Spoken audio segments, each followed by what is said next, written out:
What is up, UA fam? Ashley here with some super exciting news. October series is just around the corner, and you know what that means, scary stories for the entire month of October. Taryn and I are completely aware that some of you have to dip out for this, but also Taryn and I are completely aware that some of you guys live for this. And if you are the latter, listen up. For the entire month of October, not only are we going to be doing our regularly scheduled October series episodes every single week on our podcast, but we're also going to be doing scary stories every single week on our Supercast account. That's right, 2 scary episodes every single week. Basically what I'm saying is if you subscribe to our Supercast account, you can double up on scary stories every single week. That's double the episodes, double the fun, double the scary. And if once October series is over, you choose to unsubscribe, we totally understand. But if you live for the spooky content, this is worth every penny. And since we're chatting, I do have an update for you guys. We are unfortunately not going to be doing any October series merch this year. It just wasn't in the cards for us this time. And I know that's such a bummer for some of you guys, so we wanted to make it up to you. So we're actually starting October series early. That's right, you heard me correctly. Our Supercast subscribers will be getting the very first October series 2024 episode. So if you're not a Supercast subscriber, you really ought to be. Hey, Ash. Taryn. Hello, Ashley. Hello, Taryn. For today, we're going to start by saying, if you had to pick a character in a sitcom that encompasses who you are, it can be a combo too. Perfect. Who would you say? Is that too big? Is that too big for you? Like, do you want me to sitcom? Like, we can narrow it down to like Friends or New Girl or yeah. Should we do just Friends? New Girl? Let's do New Girl. Okay, New Girl. Okay. Who would you be? I'm Nick. Okay. I've known this for a while. I feel like I've talked about this maybe on the podcast before. I've never related to a character more in my life. Like the way that he interacts with people is very similar to just how my brain works. The way that he can't handle any confrontation and can't lie is me. Like when he feels uncomfortable, the way he moonwalks out of the room, like mentally and spiritually, that's all I want to do is just like back out. How do I get out of here? And then whenever Jess wants to have like a serious conversation with him and he just doesn't know how to react, like that's you. I feel am like Nick. Nick is me. You have a tiny, tiny portion of Schmidt in regards to like how Schmidt loves to project the like bouginess and like, let me tell you facts about this. Like, oh, you don't drink this? Like, oh, peasant. Like, I feel like you have you don't drink this and then slight. says the full 6-word name. Yes. I feel like you're slight. Nick with a side of Schmidt. Yeah. Yes. And definitely like the way that Schmidt's like, why wouldn't you use the tea towel? Yes. Oh my gosh. Why would you? Like, that's very me too. Yeah. So yeah, a blend of the two of them. Yeah. Put them in a blender. Make a nice little smoothie. There you go. That's me. There she is. I would say I'm definitely Jess.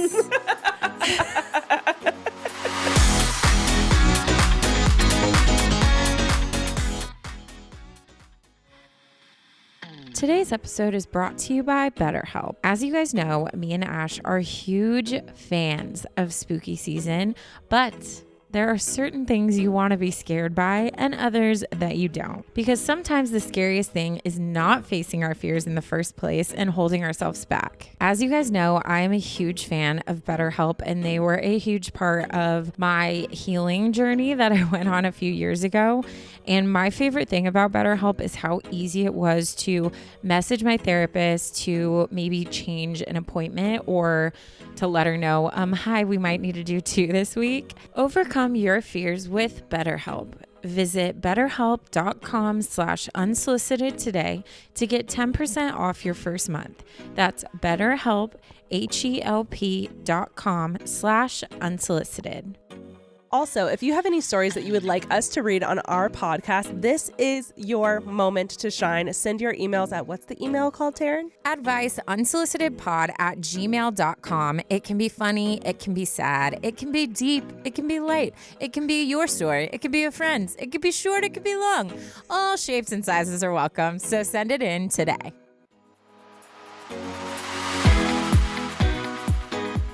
I think the entire, every listener right now, collectively, all of us at the same time, we're like, oh, you're Jess.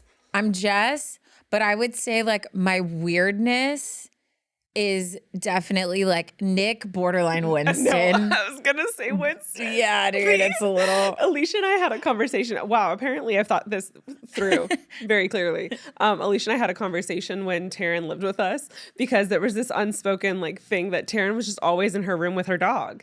And if you watch the show New Girl at all, then you know that Winston is always like in his room with his cat. And like the amount of times I would walk past Taryn's room and I would hear her having a conversation with her dog was so funny and just very Winston coded, which so you're just Winston. I'm just Winston with a side of Cece. Like Cece's like mama bear. Like that's definitely me. Jess has some mama bear in her. She does have some mama bear. It just comes out in a Jess way. But I think my mama bear is a little more aggressive than Jess's. Yours is definitely like a big angry I'm like a combo. Bear. I just don't, I feel like Schmidt is the only one that I'm very attracted to that personality type because I think it's like that's funny. Why we're friends. But I don't see it as much in myself. No, I don't see that. For you, you're definitely maybe got the like Winston. over dramatic. Also, just like in friend hangs, you're so funny, but like in a you have to be paying attention kind of way. And that's Winston. I feel like he's overlooked in the entire show. Like he's such an underrated character. He's hilarious. I will say Winston wasn't my favorite when I first watched it. I don't think he was anyone's favorite. But the more I've rewatched the seasons, the more I'm obsessed with him. Oh my God, you're making me want to watch this show again. No, I haven't rewatched it in a while. Wow. Well, there you go. Yeah. Okay. Well, there you go. There's us. You guys should do this exercise with your friends because I feel like it's interesting. Well, we'll pick a different show next time. So fun. Yeah. Well, hello everyone and welcome back to the podcast. I'm Taryn. I'm Ashley. And we're Unsolicited Advice where you guys write in. Yeah. And we advise you on your life situations. Yeah, you may have heard of us. It's the #1 show out there. It's the #1 podcast on Apple. Haven't you heard? If we're not, it's because you didn't share. You didn't share, rate, review, give us 5 stars. 5 stars? It's your fault. Yeah. Sure. Yeah. So while we're talking about it, why don't you do that? Why don't you do that? Yeah. Do it. Oh, it's getting aggressive. Stop what you're doing and Ash. Do it. We want them to do it because we they would want really to. appreciate it. If you think you're a true Unsolicited Advice fan, then get on it. You rate, review, subscribe. Okay. I feel like I've had to, because I've been, like dating, and I feel like I've had to describe the podcast to straight men a lot recently. Do it. Pretend I'm your date. Okay. So you have a podcast. I actually just went on a date yesterday. Perfect. Pretend I'm him. Which I need to update everyone because we'll do a little last time we segment. talked, I was in love. It's fine. It's fine. Oh my God. So you have a podcast. What's it about? So it's me and my best friends. Cute. And we basically have people. Cute. Sorry. He was like, cute. I just dropped character. So cutesy. Yeah, you did. Come on, be like, I'm a man. Cool. Why did I sound like a Muppet character? So I'll be like, yeah, it's me and my best friend, and people write in their like life situation. So it can be like juicy stories or it'll be like deep stuff. And then we literally just give them advice. And it's called Unsolicited Advice. So got it. And then they're like, oh, that's cool. And that's your spiel. That's my spiel. Fine. Yeah. Yeah, I mean, that's basically what I say too. Yeah. If anyone ever asks me. I mean, we say it all the time on here, so it's not like, really it's that fun, hard. It's unprofessional. We give our advice. I'm like, people always send in like juicy stuff. So it's like. But there was a guy, I went out with one of my friends and like a bunch of her guy coworkers were there. Mm-hmm. And he was like, well, what was the last story you talked about? Like he was actually like interested. And then I've had guys before be like, what's the like craziest thing you've talked about? And that's always fun. Like what comes in my mind. That's a good question. I'm trying to think now, like what would I say? One of the guys that asked me like, oh, what was the last story? I was like, I don't know if this is the last one, but the one that popped to my mind was the I read my fiance's journal. Yes. Yeah. Oh, you know what? I just told someone about that. Yeah. Someone asked me recently, I'm blanking on where I was. Oh, I remember it was, I went to a Padres game, not last weekend, but the weekend before. Okay. And I met some new people and they were asking about like what I did. I said the podcast, I basically gave the spiel Taryn gave.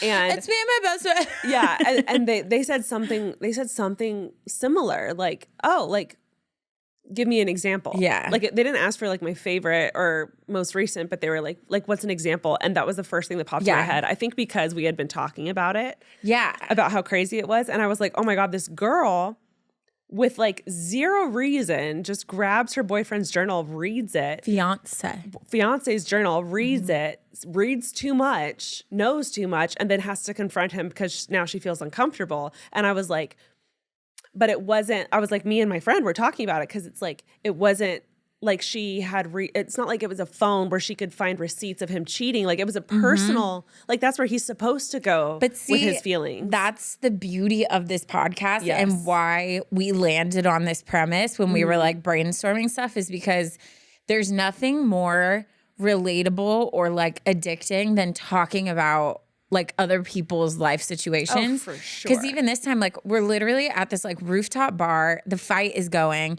It's chaotic and loud. And then me and these guys and my friend are in this debate because I was like, she in the right to do that? It's his gay best friend who is married already to like another woman. So then someone's like, well, I mean, if she's married, like what's the big deal? And then the other guy's like, oh man, but and like, we're having this talk and I'm like, that's why this podcast is so fun for me because puts you in situations you might have never or will ever be in. And you have to kind of like navigate through it. Yep.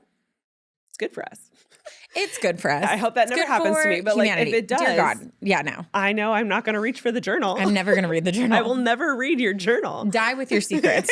I don't want to know. I don't want to know. I don't want to know. Ignorance is bliss. Okay, give us a quick little, okay. Just the tiniest little update. I'm actually not going to go into it too much because I feel for my like emotional well-being, it's just best to not. But I will say, and I know this sounds like this like shameless plug, but which I guess it can be. Ash, you love a good plug. So we'll use this as our plug. I sure do. I do go into detail about it on Supercast. Yeah. So if you actually are very invested, you should subscribe to Supercast anyways because next week starts October series. Correct. So that is correct. Just get on it anyways. It's like literally what, $5? Yeah, we're going to be doubling up on scary stories. And I know a lot of people don't love the scary stories, but if you are one of those people that loves and lives for October series, you can be getting double episodes every week. So it's definitely worth the money for this month if you are a scary story person. Yeah, but I talk about it there. So if you want more detail, but basically, I'm a little bit heartbroken, little bummed, little heartbroken right now, and nothing. I think what sucks is like it's nothing like bad happened. I think we just are in different places, and like his priority is like working on himself and like other things, which love that for him. Growth. And mine is like, put a baby in me. I want to get married and like have children. So I kind of had to like, he was honest about what he was feeling. And then I was like, okay, well, I can't like wait around. I don't want to, you know what I mean? It was one of those things where it's like, hey, do what you got to do. I totally understand that. But also like, we can't wait around, figure out what's going to happen later, be friends. I'm not going to chat with you while you figure that out. Yeah, but I'm in my like sad girl era for sure.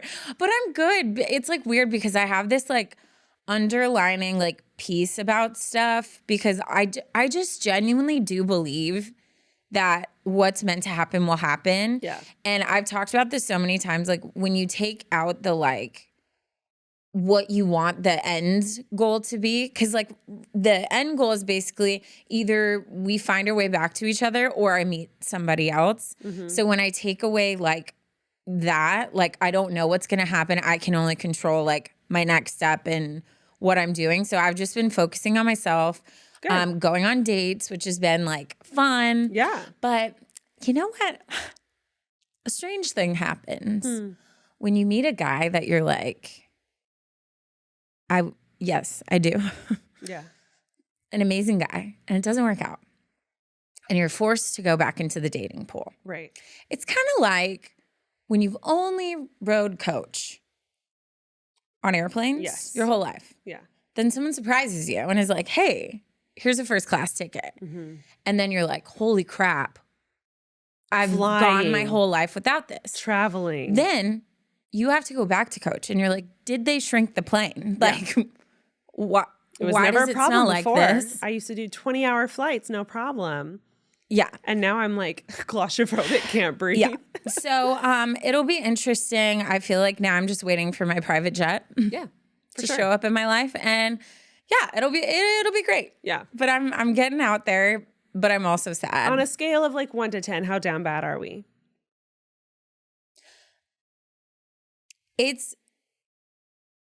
So I'm fine. Right. I'm fine. Voice cracks. I'm fine. Ross, fine. I'm fine. It's like, dude, you know, like that feeling, this is so like emo and sad. I feel bad for myself. But you know, like when you truly are like heartbroken, it's that like you feel it deep in your chest. It's that like achy, like it's like that. But I also like am good because I'm such a solid person. Yeah. So it would take a lot to like knock me off my feet. So I mean, I'm still like myself. I'm going out. I'm doing things, but every once in a while, like when I think about it, I'll be like, oh, that kind of hurts. Well, I don't know if you need a good sad song, but I discovered Ethel Cain like 2 weeks ago. Oh my God. It's very driving Phoebe home, just Bridgers like vibes. Yeah. Just like, it doesn't matter if the lyrics don't quite match up. It is just emotional. And it was like, I remember listening to it and I was just like, man, if I was going through a breakup right now, this would be on repeat. Yeah. It would be great. That or Dead Poets, Love of My Life or Smallest Man Who Ever Lived. Those ones like hit every time. Yeah. So yeah. It's, you know, we're doing good, but it's sad because I think like it would have been beautiful. Yeah. So, and I think that's okay to like. That's totally okay. It's okay to be like, oh, that would have been nice, but moving on. Moving on. MoveOn.com. Doing me. We're but proud of you. I've been on some like really good dates that like with some like really great people. Awesome. I think I am a little more hesitant going into it because maybe like that's a good thing. With guy before, I've never experienced that before where it was like such an immediate connection and like, I mean, it was like it felt like it was like an 8-hour date and it was just like, we're already like making jokes about getting married and like sharing our deepest, darkest like situations in our life. And I've never experienced such a tangible, crazy spark. Yeah. Honestly, a whirlwind. Yeah. And like seeing each other 5 out of 7 days, like the first week we met, like it just was wild. So I think that's hard to like go forward from. Totally. You know what I mean? Yeah. Ugh. Ugh, I feel it again. Let's move on. Today's episode is brought to you by BetterHelp. As you guys know, me and Ash are huge fans of spooky season, but there are certain things you want to be scared by and others that you don't. We all struggle with different kinds of fear, and therapy is a great tool for facing your fears and finding ways to overcome them. Because sometimes the scariest thing is not facing our fears in the first place and holding ourselves back. As you guys know, I am a huge fan of BetterHelp, and they were a huge part of my healing journey that I went on a few years ago. And my favorite thing about BetterHelp is how easy it was to message my therapist to maybe change an appointment or to let her know, hi, we might need to do 2 this week. If you're thinking of starting therapy, give BetterHelp a try.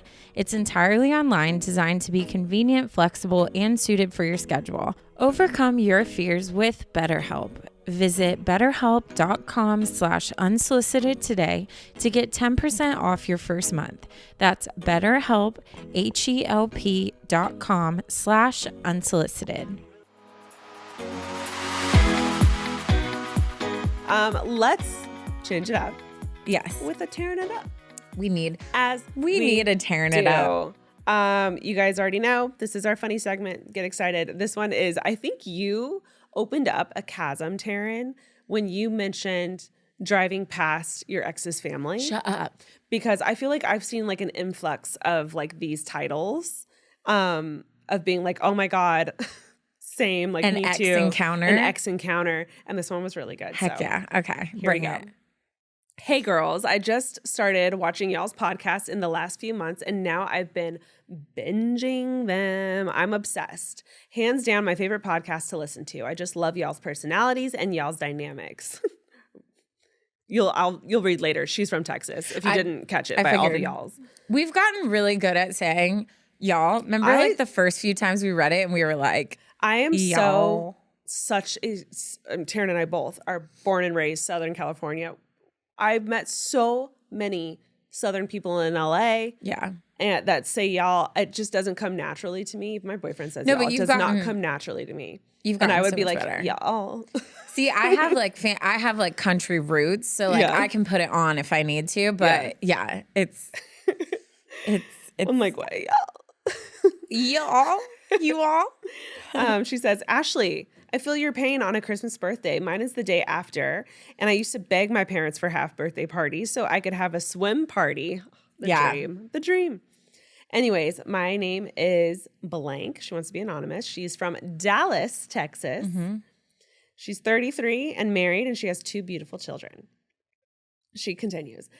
I have an awkward one for you. Long story short, I married my high school sweetheart in October of 2016. Separated January of 2017 and got divorced in December of 2017. We had dated for almost 8 years before getting married. He started choosing drugs and other stuff over me, and by January, he decided he wanted to move out.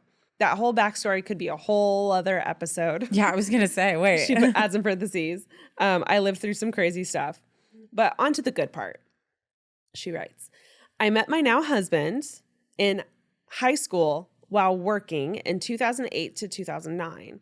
They didn't know each other at all, her and her ex, or her now husband and ex. We barely spoke to each other. We never even saw each other again until November of 2017. Very, very long story short, he saw me at a local restaurant. He found me on Instagram. We went on a date in December of 2017 and married in July of 2019. I never had any closure with my ex-husband. He became homeless because of the drugs, so I honestly never saw him again. His family never reached out to check on me, and it was just a really messed up situation. But let's get to the tearing it up portion. My husband and I took our daughter to a Christmas thing that they do in Dallas. This was in December of 2022. And we get in line to do one of those prop pictures, you know, where there's like a Santa or they have like the wooden things. Like you put your head in. Mm-hmm. Yeah. And it's our turn to take the picture. We get in the sleigh and smile. And I look to my left and my ex, Phil, is standing right there next in line with his wife and my ex's brother and sister. We could not avoid them because they were quite literally next in line. And they obviously recognized me. So I waved because I didn't know what else to do. I had not had time to tell my husband who this was. We were all just awkwardly kind of standing around. She writes, my ex-father-in-law hugs me, then the siblings hug me, and then the stepmom hugs me. And it was just weird. Then I introduce my husband and my daughter to them and awkwardly rub my belly saying that we're having another one due in May. Mind you, it's December and I was wearing a big sweater and hardly showing. So there was really no point to make the conversation even more awkward. Obviously, I was just proud of the family that we had built, but it was just the most uncomfortable situation I have ever been in. We then just continued to stand around until one of us awkwardly said bye and we all started stumbling in opposite directions. We ran into them 3 or 4 more times that night on narrow sidewalks, so again, we couldn't avoid each other. Again, my whole life could be a whole series for you guys, so hopefully y'all read this and get a good uncomfortable laugh like I did. P.S. Take a shot every time I said awkward in there. There was just no other way to put it. Also, I've attached pictures of our little family, and now I realize it's time for the family picture. So sorry for all of the attachments. So she included photos of her kids and the family photo. Cute. Oh my gosh, precious. 2. Those eyes. I know, my goodness. Her and now hubby. Oh, that's it. Perfect. Wait, Ash, I feel like you read, because the way you read it made it sound like her ex was there, but he's homeless, right? I think so. So Did I read that wrong? Because you kept saying my ex Phil. Because it said FIL. I read Phil. So the ex wasn't there. I don't think the X was there. My ex Phil. I was like, oh, Phil showed up. Shoot. He's off the streets. I was like, good for him. He's married and with his family. Just to clarify, was the ex there? The X was not there. Okay, so she ran into her ex's family. Father-in-law. Got it. And the whole family. X was not there. Yeah. Hope he's well. Hope he's well. I really do. Oh my God. Freaking Phil. Phil. You were like, Phil, F-I-L. I was like, What's that's funny not is how I you read it spell like Phil. no problem. And when I picked it out this morning, I read it as Phil. Yeah, Phil. Her ex was there. Wow. Freaking Phil, Well, man. That made it even. Anyways, guys, I'm a mess today. My friend, I let her convince me to do a 6:30 a.m. workout class this morning, and I regret it. My brain is not working. And that's on live. And I need another coffee already. I know. I have an energy drink that I meant for in between episodes, but I'm like, low-key want to crack it. Do I crack it now? Crack it. Okay, I am in dire need of help. Do I break up with my boyfriend for my own sanity? Ooh, probably. Probably. Probably should. Probably should. For your sake. Hey, Ash and Taryn. First of all, I want to say your podcast has helped me through the darkest times. I love you both so much. It feels like I'm having a FaceTime with my internet big sisters. Cute. I'm having crazy deja vu. Really? Have I read this? Oh. Let me keep going.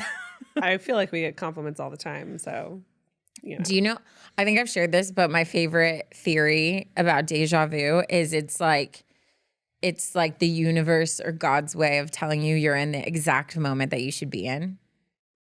Yes, you have told me that. Isn't that cool? That is cool. I love it. I'm always like, let me just really take in this moment. Yeah. Because I'm supposed to be here. I'm always just trying to figure out why it feels familiar. Well, now you know. I've been listening since last year and I'm all caught up on every episode. Oh my God, good job. That's a lot of homework to have to catch up on. 5 years, baby. I know. I do want to say stay anonymous, but you can know my name. This is going to be a long one, so buckle up. Every time someone says it's a long one, it never is. I recently actually read a long one.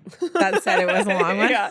It was like, I know you always say they're not that long, but this one's buckle long. in. And Buckle I was like, up. yeah, you're right. Buckle in. What am I saying? Anyway.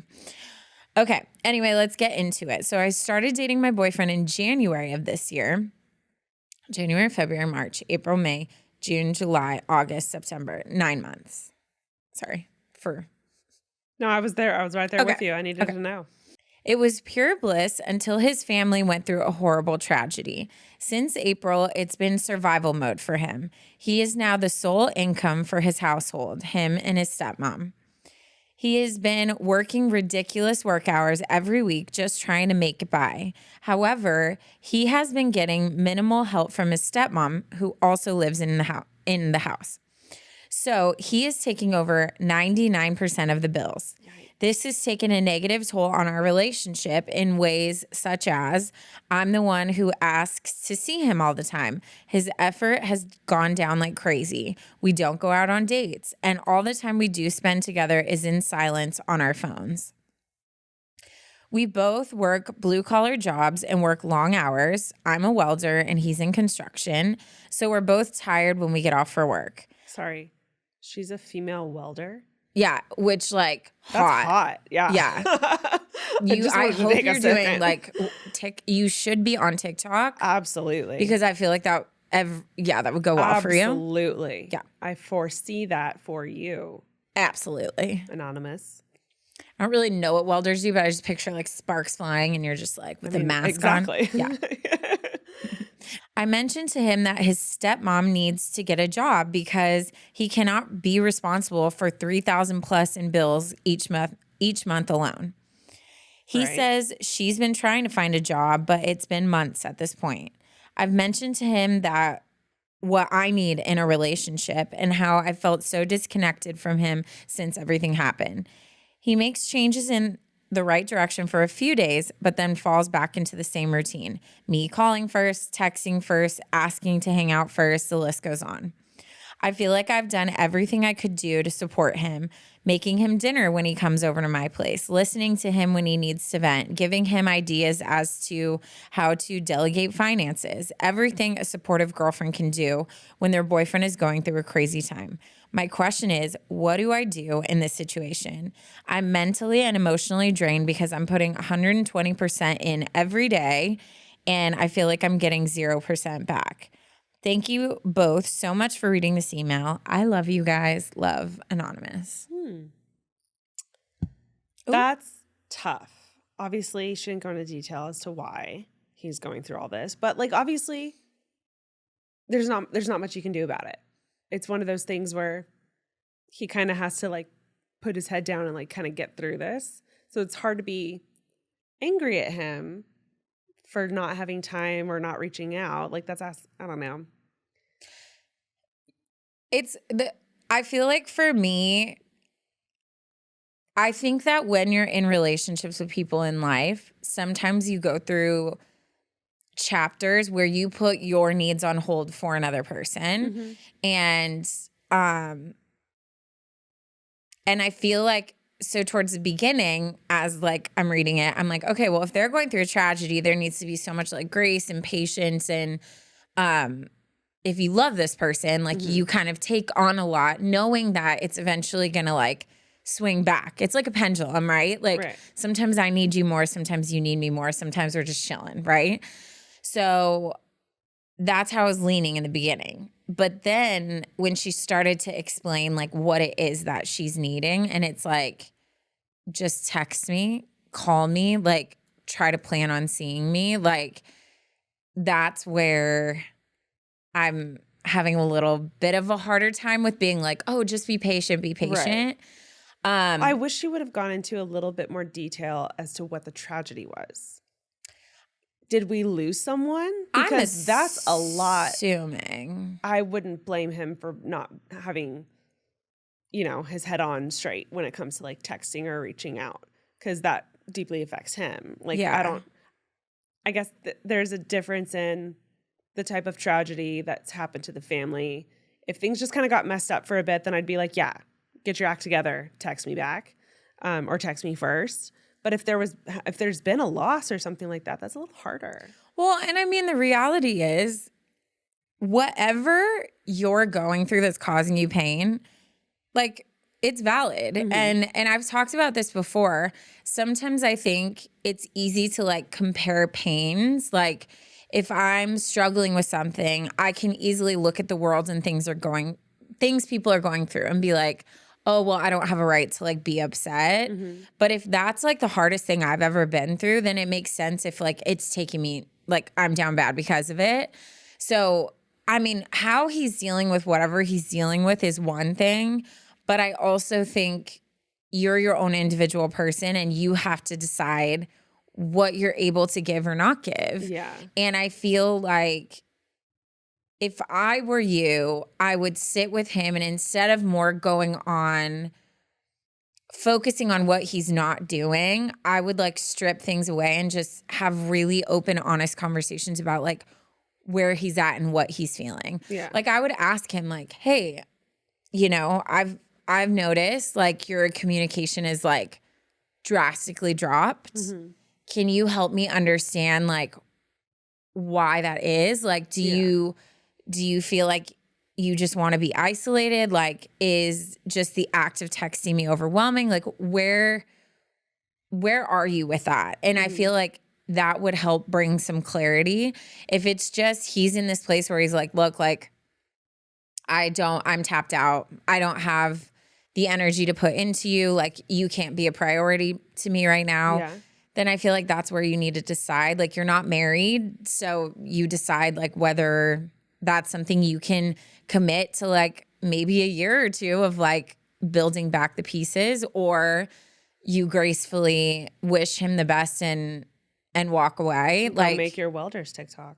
Yeah. Well, yeah. Hopefully either way. She's in love. It's a person. I agree. So I feel like there needs to be some kind of like conversation to clarify, is there still love there? Is this still something that you two want to work on both sides? Because maybe you don't want to stick around and wait around. If there is, then I think there simply needs to be like a strategy, because right now he's exhausted, he's overwhelmed, and he knows that you guys are good. So he's just putting you on the back burner, which is fair. Like a lot of people have to do that when it comes to like tragedies and like having to focus on work and stuff like that. It tends to happen. So it would just be great if I'm sure he would appreciate it, assuming that he wants to continue working on this, if you told him what to do. I literally almost. I know. Okay, sorry. I'm good. I think he would appreciate it if you literally told him what to do. Because a lot of times when you're focused on like making enough money to get your family through this, you're not thinking clearly. So maybe he needs you to be like, hey, I want a good morning text. I want a text during your lunch break. And I want a text at night, like every single day, like regardless. Doesn't have to be a heartfelt anything. It could just be like, hi, thinking of you. Hope you have a good day. Just a simple like acknowledgement. I want to have a date night on every Wednesday night, whatever works for your guys' schedule, you know, that you two can commit to, that he can like have in his calendar that he knows is like your guys' date night. So like things don't get in the way.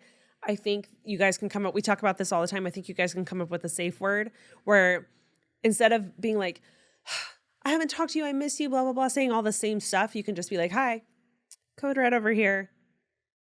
Let me know that you're still in this. And then he can send like an encouraging word because he knows he knows what it means. Yeah. I think it's possible to get through this. I guess the big question is like, do you want to, and does he want to? Well, and I think she said like he'll change for a couple days and then goes back. So it's that gets exhausting. Yeah.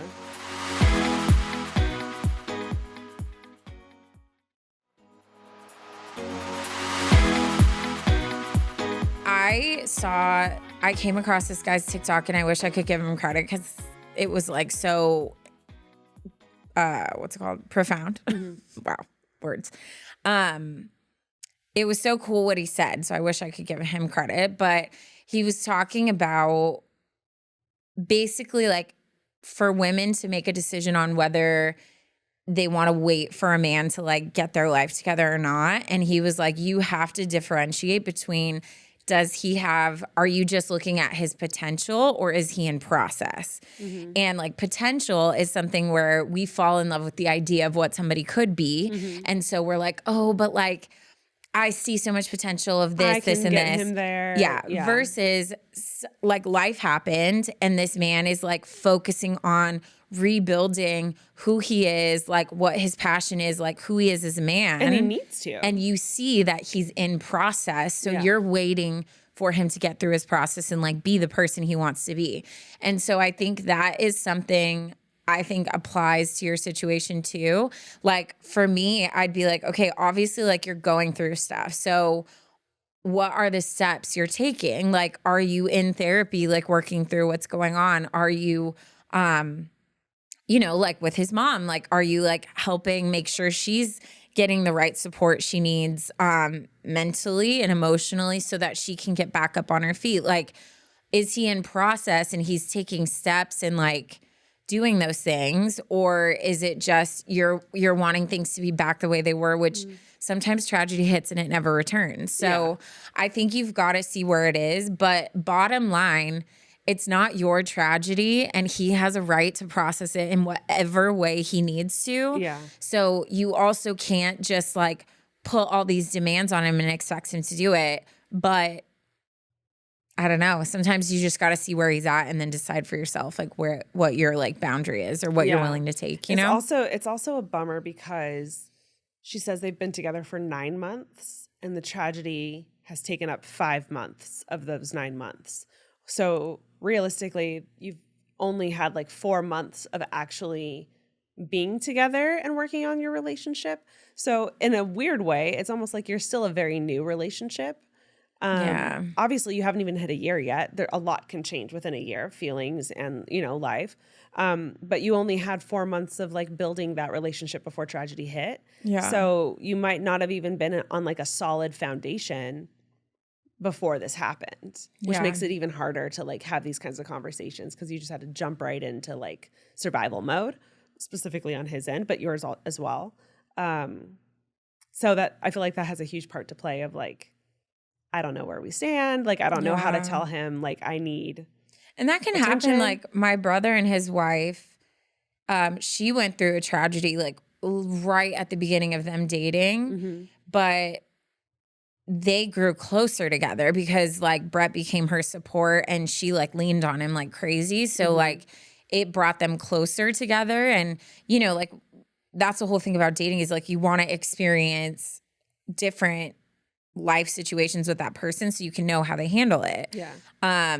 And so I think that's something that can draw people together. But I do think for such a fresh relationship, that's a lot of pressure to put on a foundation that hasn't really even been built yet.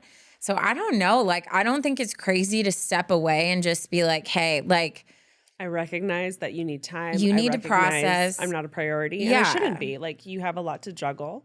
I'm going to give you space. yeah. To And then juggle like that. rebuild yourself and work on yourself. And then maybe it'll come back, or maybe like it's just not meant to be. But I don't know. I think this is why we say this all the time, so it sounds like cheesy, but please talk to people in your life that know like every detail of the situation because I feel like there's a lot more I would need to know before giving like, do I this wish or I knew that. the tragedy. I know. I feel like that would change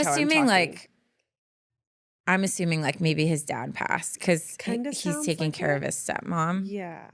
which like so sad Yeah. if that's the case. But yeah. Brutal.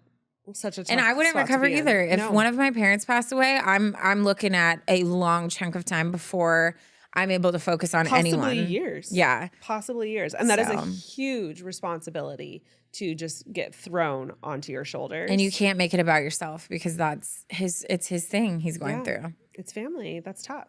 So, Woof. but all that to say, you have every right to need what you need also. So I feel like you need to sit with yourself, figure out if this is something you want to continue to try for the relationship. And if it is, then I would have a conversation with him on like, hey, like, how can we make this better? I'm here for you. I'm trying to support you, but also I do need to be a little selfish and say I do need some attention. So like, let's make a plan, you know? But yeah, I think conversation with yourself, then a conversation with him. Yeah.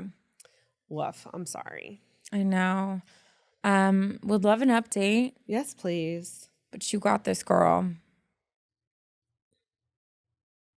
All right. Well, let's go ahead and get into mine. We are similar relationship problems. This one's titled The One with That Big, Scary Post-Breakup Conversation. Ugh. I had so many closure conversations with my ex, like way too many. That tracks for you, though. I feel like that totally tracks. It wasn't all me, though. Like, it'd be him, too. And it was just hours of, like, crying and, like, because it was, like, he was still in that whole, like, I want to marry you. I'm just got to figure myself out. And so then I'm just like, okay, I'll just keep working on myself to be the best little wife for when you're ready. Yeah. So it was just, like, so many. But it's so funny because then the last conversation when I like found out for sure he was hanging out with that girl that I always knew, intuition. It was so short. It was like, are you going to continue to do this or not? Like, I'm not waiting around. Yeah. And he was like, I'm not doing anything wrong. And I was like, okay, bye. And it was like, I was done, Yeah. like instantly done. But doesn't that track? Yeah. Like, Jess would have a long closure, multiple conversation closure, and Nick wouldn't have one. Yeah. And that was me. Yep. She's like, bye. And after your breakup, you never spoke to or I've saw never him seen again. a single ex once or talked to them once in my life, ever. Wow. And that's Nick for you. Okay, well, let's dive into that one big, scary post-breakup conversation. Dear Ashley and Taryn, let me just start by saying how much I love and appreciate the two of you and everyone who works behind the scenes to bring us this incredible podcast that has brought me and so many others so much joy and comfort and advice. Aww. We're doing good, Taryn. We are. We're doing good in this world. We're putting positive things out Here's into my the favorite world. part. She puts, let's get into it. Let's get into it. You good? Yeah, I just hit the mic so hard. She wants to be anonymous. She says, I'm 28 years old. I'm a Cancer and an Enneagram 9 wing 1, my doppelganger. I'm a Cancer. You're a Cancer. I'm a 9 wing 1. Wow. We've got you You're covered, us. girl. We've got you. You got the emotional side and the like detached side. So. Yeah. My very first long-term relationship ended recently, like 3 days ago recently. Yikes. I was completely shocked, and I've been absolutely heartbroken and devastated ever since. She adds in parentheses, side note, I don't know how anyone does this. How do people survive breakups? No, I don't know. We were together for a little under a year and a half, and I really, truly believed he was my person. She adds, I still do. He broke it off because though he cared so much for me, he didn't feel like he loved me and didn't want to keep going to see if that changed, and ended up hurting us both in the long run, which is brutal. Brutal. I just want to say, are you okay? Girl, Like, I would be I'm holding your hand while I say down that. bad. That is the worst. That is, I mean, I'm glad he ended it if that's how he was for feeling. sure, but like, what a brutal way ouch. Yeah. to end it. So, and I'm not saying that to be like dramatic. Like, I'm just saying, like, you have every right To be processing Yes. that. That's a really hard Yes, I would be pill to swallow. in 3 day. I would be in 3-day-old PJs. I would be eating chocolate. I would be watching Pride and Prejudice on repeat, and I'd be listening to The Smallest Man Who Ever Lived on repeat. Couldn't he have just cheated on you and why like couldn't thrown you a bone? why not just like end it? Like, what? Why say those things specifically? Like, that's brutal. Dude, that's rough. I'm so sorry. I'm so sorry, girl. Oh, I just want to have a slumber party with No, you. literally, and tell you I'm hugging you men are trash. through the mic. She continues, here's the thing. I've always known this about him. I told him I loved him after about 9 months, and he's been very open this whole time about the fact that he just wasn't there yet. He has quite a bit of trauma in various ways that have played a part in our relationship, and this is obviously one of them. Due to things I won't get into out of respect for his privacy, things in his past have greatly skewed his perception of love and sex, and he's been doing his best to work through these things. And I was truly more than happy to be by his side as he did so, more than willing to wait for him to heal the parts of him that needed healing. And I know there is a chance that he'll never find 100% healing, but I deeply believe he still deserves all of the love possible. I still want to give it to him, even if he is unable to return it all in the same amount. I always felt love from him anyways. He was so good to me in every single possible way. Today, I decided I didn't get a proper chance to say my piece. I was blindsided, shocked, and heartbroken when it happened, in no state to process my thoughts and speak up. In parentheses, she adds, I'm bad at in-person conversations when it comes to serious things. I'm a writer at heart and do much better when I can write out my words and think about them and edit it until it says exactly what I need it to say, which is the most me thing I have ever heard. Yeah, it's so funny because this whole time she's been talking, I'm like, ooh, this girl needs to write a letter. Needs to write a letter. So funny that she said that. Anytime people send in relationship stuff, Taryn and I almost always recommend writing a letter because of Taryn finds it helpful to get everything out. I find it helpful to process exactly how I feel because I don't know how I feel. Like, I just go numb. So I think writing words help me kind of figure out along the way. I usually write it like 5 times how I'm actually feeling. Sure. Well, and it's so unfortunate when a message doesn't come through, Right. because you forget vocabulary, your emotions are like all over the place, or like a person's not letting you get out what you need to say. Mm-hmm. And I think honestly, where I've fallen on closure is I think it is very subjective. I think that closure is something that, yeah, it's easy if you can like say all the things you need to say to a person, but I think it's very much attainable by just yourself too. And I think closure can look like different things. But it is unfortunate when you leave a situation with a person where you're like, they don't know how I feel. Yeah. And so why not they got write to it down? explain themselves and I didn't. Yeah. So she continues. So I wrote up a long message stating that I think he and what we had together was worth fighting for, and I couldn't let him walk out of my life so easily. And if he could wholeheartedly say that I am not the person he needs or wants by his side, if he wouldn't be happy with me, if he truly did not want to be in a relationship with me any longer, then I would accept that. But if he was letting fear take over, letting his past and his struggles take over, and if it was in any way an act of self-sabotage or martyrdom on my behalf, I couldn't accept that so easily. I asked if any part of him questioned if it was the right thing to do or if he just wasn't sure. If we could have a conversation about it, that would be great. He said yes, he needs time first, time to get his thoughts and emotions in order so he can properly talk about it, which finally, she adds in caps, brings me to my questions, plural. She's so cute. A, how do you prepare for this kind of conversation? It feels so monumental, so make or break, and I desperately want to make sure I don't leave any thought or feeling of mine unsaid, because there's a very real chance this may be my last chance to say them. How do you prepare when you don't know what the other person is going to say? B, how do you manage your expectations? I've heard that hope is the most destructive thing to your healing in a breakup. Of course, I have hope that he will change his mind, that he was just running scared and realizes that life with me is so much more important to him than life without me. But I want to be able to walk into this fully knowing that however it plays out is how it's meant to be. I don't want it to devastate me all over again the way it did the first time if it's ultimately decided that we are really, truly over. And C, how do I exist until then? Which is such a real question. And then how do I exist after? That's what I'm struggling with the most. I don't feel like a human right now. I don't know what to do, how to be. I don't want to do anything. I feel numb to everything. I know everyone and their mother says time will heal, and I believe that because I've experienced it myself in other ways. But what do I do until then? I refuse to be a shell of myself, but I don't want to pretend like this meant nothing to me. It meant everything to me. I know you always say emails are never long, but this one feels so long.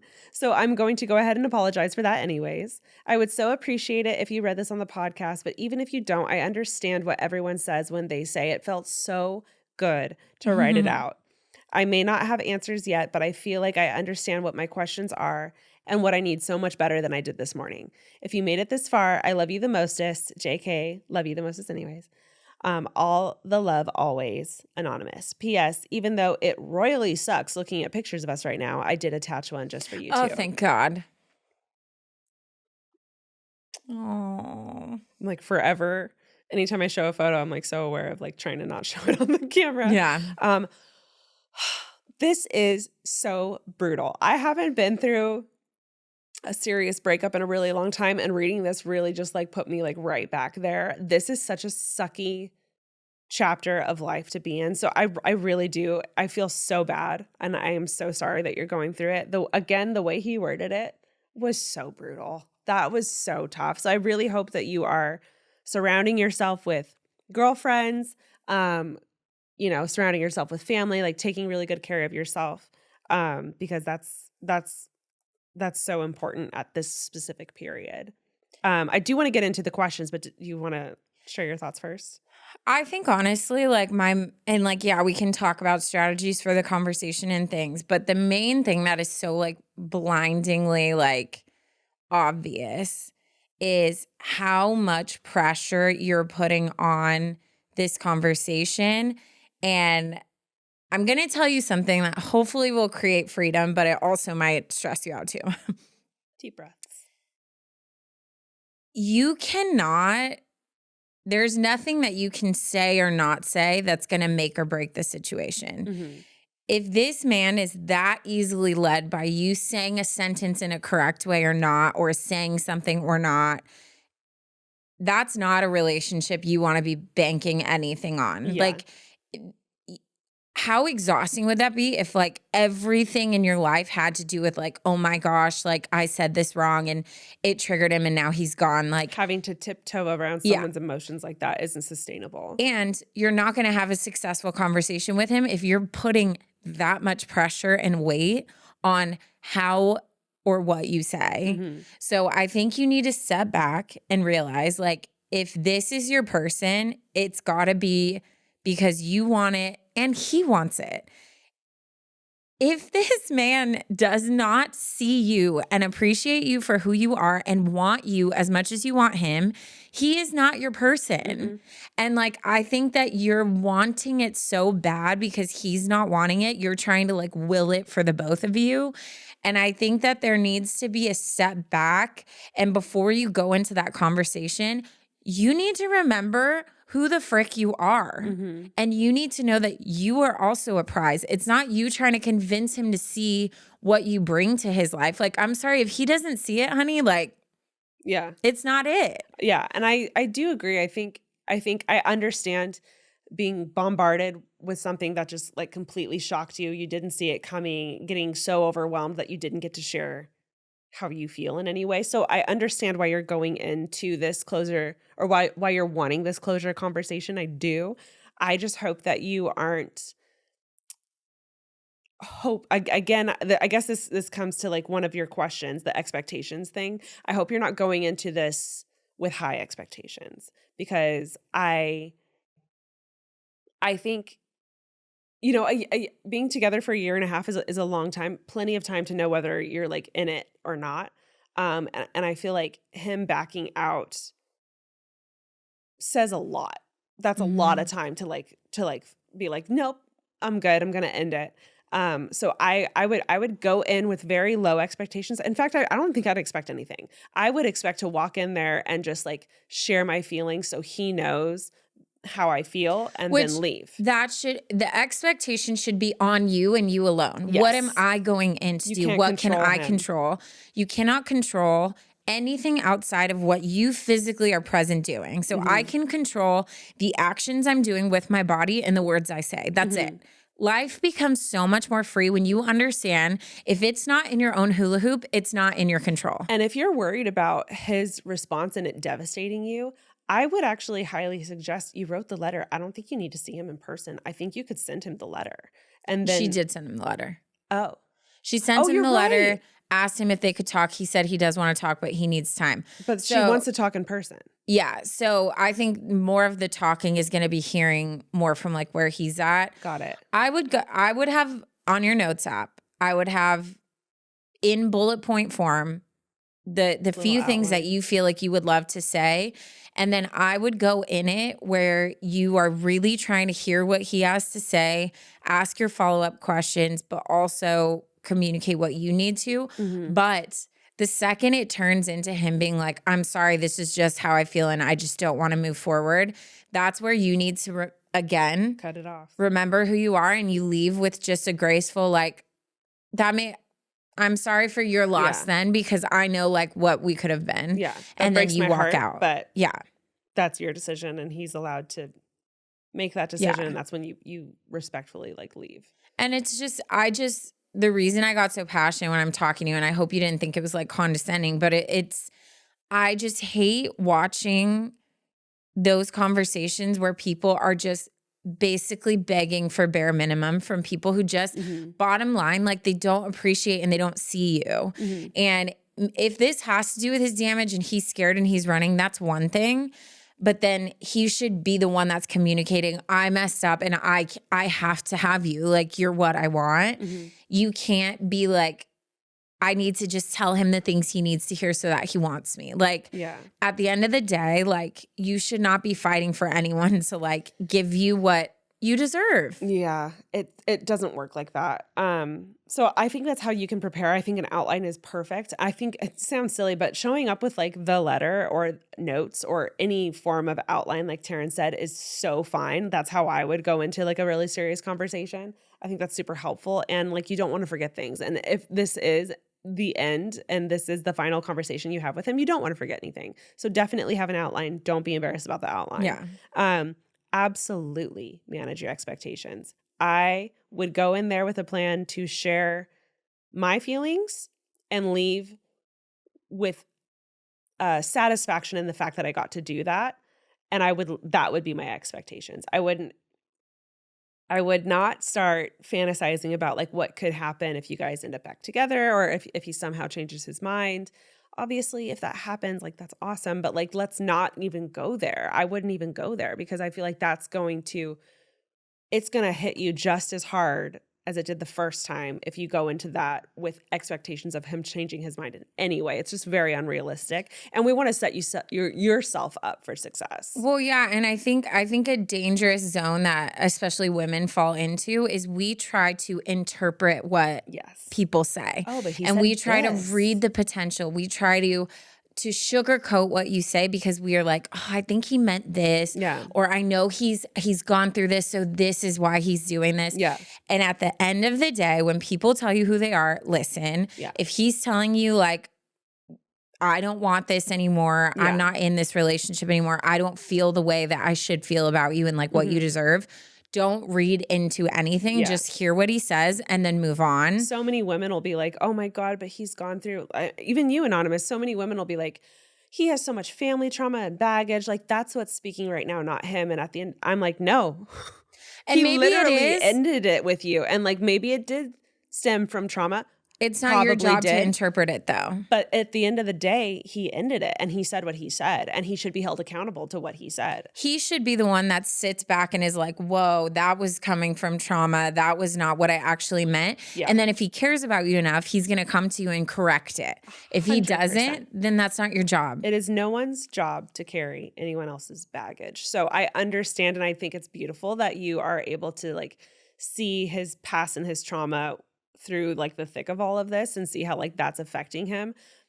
But that's his trauma to carry, and it's his trauma to sort through, and it's his trauma to go to therapy and figure out. It's not yours, especially at this point in a relationship. I think things change a little bit with marriage. You know, like you can help shoulder some of it, but at the end of the day, it's still like that one person's responsibility to stand up and take care of their own baggage. So definitely right now, especially with him having ended things, that is not your job. So I would say your piece. Don't focus on his baggage. Let him focus on that. And then lastly, how does she exist until then? How does she exist after then? I had like one big breakup that wrecked me where I was in a position that you're in. And I hate to like stress you out. I feel like it took me a full year to bounce back from it. And I said, I worked off. Like I said, I was still in school, so I like doubled up on classes. I said yes to every extra shift I possibly could. I was a workout machine. Like now I'm down bed crying at the gym, like Taylor said. Mm-hmm. Literally me. I went and just ran and cried and like did yoga and sobbed during meditation. And it was just like one of those, it was how I like got it out of my system. I stayed busy all day long. And then at the end of the day, I would like lay in bed and like kind of like wallow in it. I think the wallowing's important for a period of time. And then I think you need to like make sure you stop, because it can like take over, I think, in a bad way. So I think everyone's different, but like for me, for whatever reason, I've always just pictured like a 3-month, like you're allowed to be sad for like an X period of time, figure out what that time is, and then like schedule a girls trip or schedule a girls night out, or go get drinks get your girls. That's like my Surround biggest recommendation yourself, is get your girls, get them ready, get them in line. I'm picturing that one girl on TikTok with the boombox dressed up to go out. Like I'm picturing her coming in after your date of like, I will not wallow anymore. And like being like, all right, let's go. Like, let's fucking go. Like you need those people in your life to like pull you out of it. So like have them ready. Have them by their phones and ready. So like when the second you're like, all right, like we it's time to come out of hibernation, they'll be there to like pull you out. Yeah. I think the most important thing is you live your life for yourself and like improve yourself, but for yourself. Yeah. So not for him. It's like one step at a time, processing, going to therapy if that's what's needed, like getting a hobby, figuring out what you're passionate about. You just do one thing at a time. And then something I forget where I heard this from, but someone was saying like you have very intentional like morning time. So like say say I'm feeling like super sad and I'm trying to like push it down because I need to go to work or I have things to do, you instead are like, okay, I'm going to play a sad song. So it's like 3 minutes and 30 seconds. And I'm going to just cry and like yell and like process. And then when that song stops, like I get up and I go on with my day. So instead of just like keeping it at bay all the time, like giving yourself those little moments where you can just like fully let it out. But yeah, the way I survived my breakup is I just totally honed in on like, how do I become the best version of myself to heal, but also to be like ready and prepared for like whoever my next person is, you know? Yeah, 100%. Is it from Shrinking? Oh, yeah. I was like, I know I heard it somewhere. I can't remember. I love that show. You should watch Shrinking. It's so good. Yeah, watch Shrinking. They're dealing with grief too. So anyways. Yeah. I'm so sorry that you're going through this. I honestly, like, it's crazy people that go through breakups and then we could just come out the other side and we survive and it's what we do. And guess what? You're going to survive and you're going to live to have a even better guy in your life. Something that I think Taryn and I love to say to each other is like, because we've gone through the amount of like guys that have just been like, yikes. The worst. Yikes. If it's not him, God literally has someone so much better. Yep. So much better waiting for you. And if you thought he was amazing, like this guy's just going to blow your mind. So I'm so excited for you to get over the sad phase and get excited for like what's to come, because there is more to come. But I do appreciate you writing in and I'm so glad that it was helpful. And I really enjoyed your writing. I thought she wrote it in a really great way. So thanks for sharing. You are the prize, my love. You are the prize. You are the prize. Oh my gosh, I don't even have my dad joke ready. I mean, it was both of us were getting a little. I got hospitalized. Let me just start over. I got hospitalized due to a peekaboo accident. They put me in the ICU. Good one. Good one, Taryn. Guys, if you made it to the dad joke, you already know the drill. We love you the mostest. Get so freaking excited. October series is here. She is here. I cannot believe we're actually here. So I say this with like so much emphasis. If you have a scary story, we need it now. We need it like right now. Yeah, you're running out of time. Be sure to put October series in your title so we know to pull it and put it in our October series folder. We want all the juicy details. Reminder, it does not have to be your story. It could be a friend's story, your uncle's story, your family story. It could be like a local town story. It could be literally anything. All we require is all the details, all the spooky details. So get excited. Say bye to sleep. I did. Yeah, I've accepted it. Yeah. She gone. By the end of the month, my like under eye circles are like so prominent. I'm like, concealer. We need to get sponsored by like some type of like under eye cream. Yeah, some cream, because it's pretty bad. But yeah, we'll talk to you soon. Love you. Bye.